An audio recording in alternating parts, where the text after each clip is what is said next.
നമുക്കിന്ന് ഉണ്ടാക്കാൻ പോണത് ഏത്തപ്പഴം വെച്ചിട്ട് ഒരു സ്നാക്കാണ്. അതിനാവശ്യമായിട്ടുള്ളത് ഒരു ഏത്തപ്പഴം, അതിന് പാകത്തിനിടാനുള്ള റവ, ഉപ്പ്.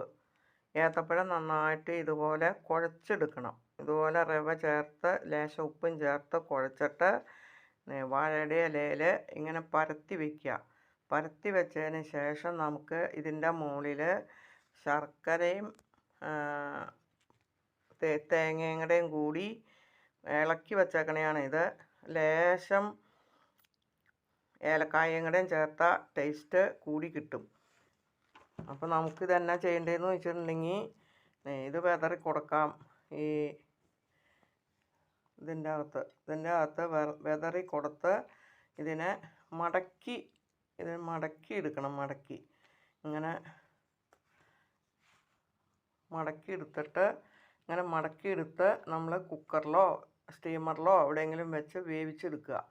അങ്ങനെ വേവിച്ചെടുത്ത സ്നാക്കാണ് ഇത്. വൈകുന്നേരത്തേക്കോ ഒക്കെ പിള്ളേർക്ക് നല്ല അടിപൊളി സ്നാക്കാണ്. എല്ലാവരും ഉണ്ടാക്കി നോക്ക്.